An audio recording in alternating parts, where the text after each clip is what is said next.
There's a way that we approach life where we want to find what's safe and steady so we can just lock into that safe, steady existence and keep going till we cross the finish line.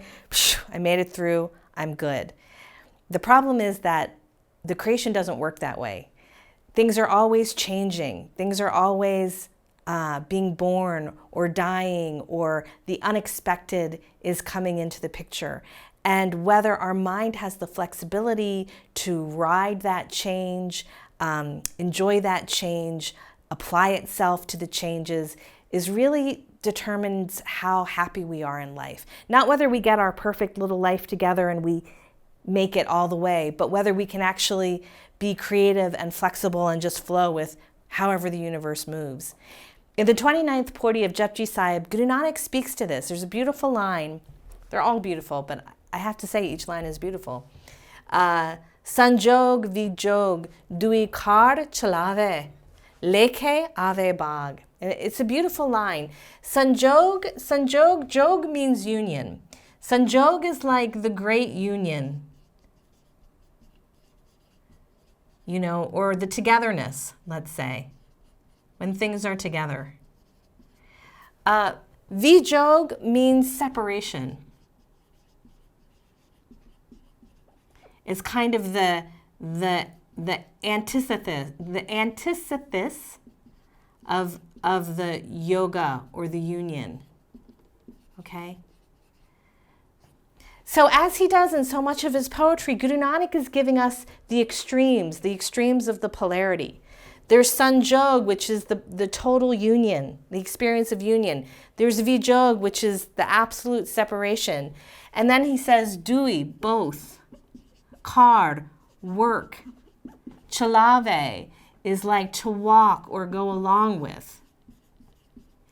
In other words, there isn't a stable point in life. We are always moving from union into separation, back into union, back into separation, because life is changing and we're growing and the universe is moving and we have moments of completion and then moments of new beginnings and then moments of tragedy and challenge and separation and going into darkness and coming out with new perspectives and going back into union. And both of these forces are the polarity on which the universe is working, that we're walking along with the universe, and that's how it's operating. And if we want to understand our life, not so much to get the picture in our mind of what's the safe, perfect life that will keep me well fed and happy and I'll make it home safely, rather than having an internal idea, lekhe ave bag.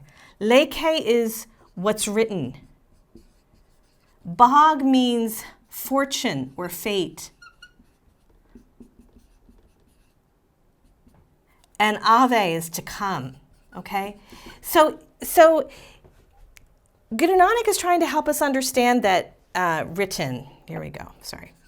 trying to help us understand that as souls, we incarnate for certain experiences. And those experiences are written for us before we ever take birth.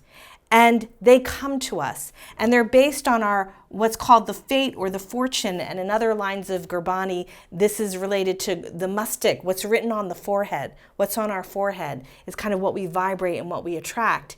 And this is how we want to approach life, that yes, I may have an idea about what I should be or what I should do, but there's also a fortune written for me, and I'm going to kind of flow with what comes to me between these experiences of union and separation. And in that process, the divine matures me, grows me. I am a Sikh, I am a learner. I expand and learn and grow through that process.